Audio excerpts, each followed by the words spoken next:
Bismillahirrahmanirrahim. Assalamualaikum warahmatullahi wabarakatuh. Alhamdulillahirrahmanirrahim. Pada kesempatan kali ini kita bisa melanjutkan perkuliahan basis data, dan di kesempatan kali ini kita akan membahas mengenai section kelima bagian pertama, yaitu mapping entities and attribute.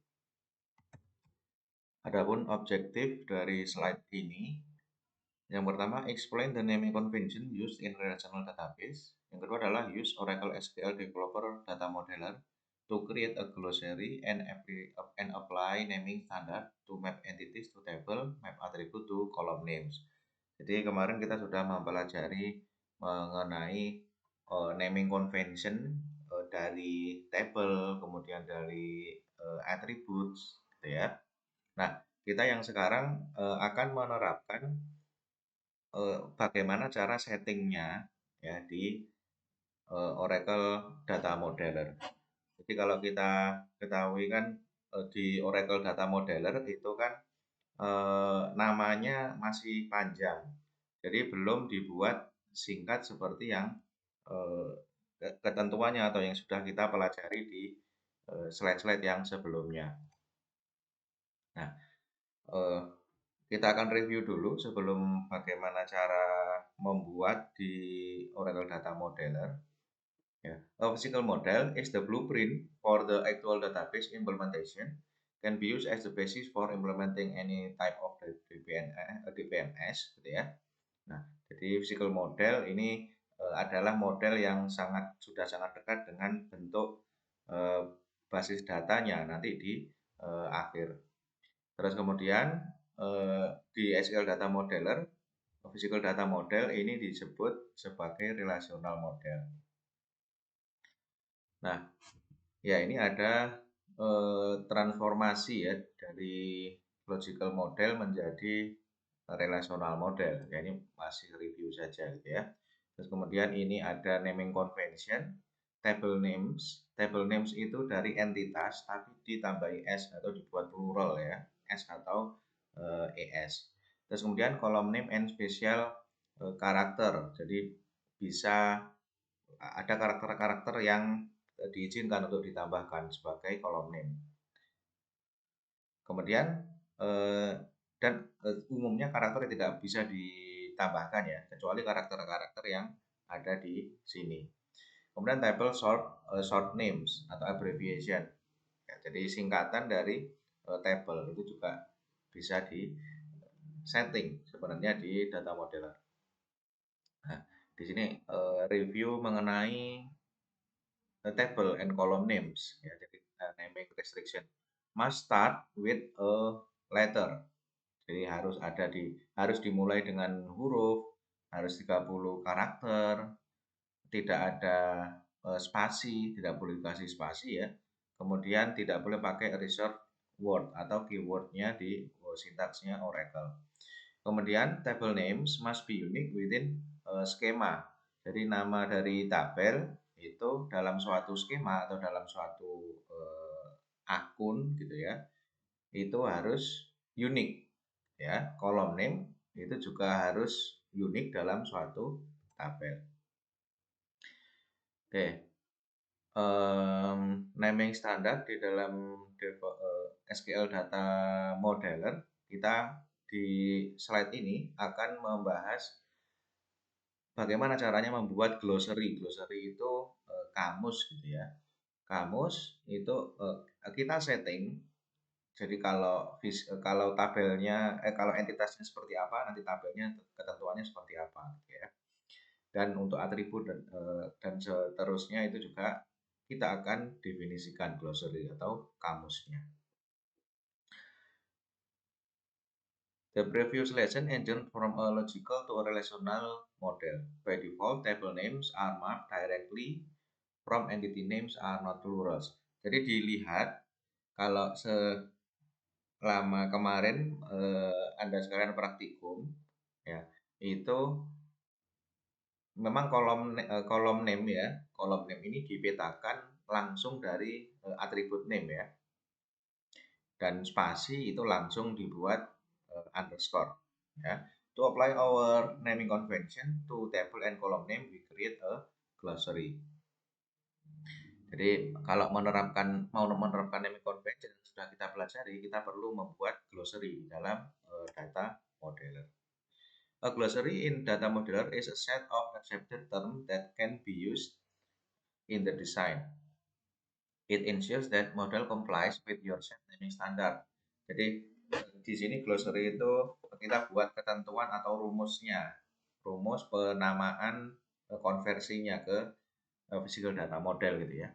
You can create a new glossary, use existing glossaries, or generate a glossary based on an existing logical model. Jadi pakai glossary atau kamus yang sebelumnya bisa, mau yang buat yang sama sekali baru juga bisa. Atau generate glossary berdasarkan logical data model yang sebelumnya. Ya. Di sini create a glossary from a logical model. You can create a glossary from the existing logical model. This is quicker and easier than creating a new glossary. As entity and attribute names from the logical model are added automatically. Jadi di sini Anda bisa membuat glossary dari existing logical data model. Nah, dan di dua slide ini dan setelah ini ya, dari 51, 52, ini ada sedikit kesalahan ya dalam gambar modulnya ya.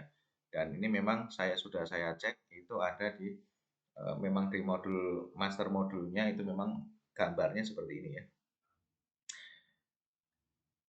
Oke, to create a glossary from existing logical data model, right mouse click on the logical model in the browser window, select create glossary from logical model. Jadi diklik kanan pada menu logical atau halaman logical model. Yeah. The glossary editor includes suggested plurals and abbreviation. Edits can be made by clicking into the field and modifying or deleting the text. Jadi setelah Anda lakukan step yang sebelumnya tadi, nanti akan muncul glossary editor gitu ya, seperti gambar di sebelah kanan. Ensure entity names have plurals. Nah, jadi bawaan di sini itu kan sudah ada author, ada pluralsnya gitu ya. And any required abbreviation are included for the attribute. Remove any suggestion you do not require. Jadi di sini bisa di edit atau ditambahkan format yang Anda inginkan, dan Anda juga bisa menghapus format ataupun glossary yang tidak Anda perlukan.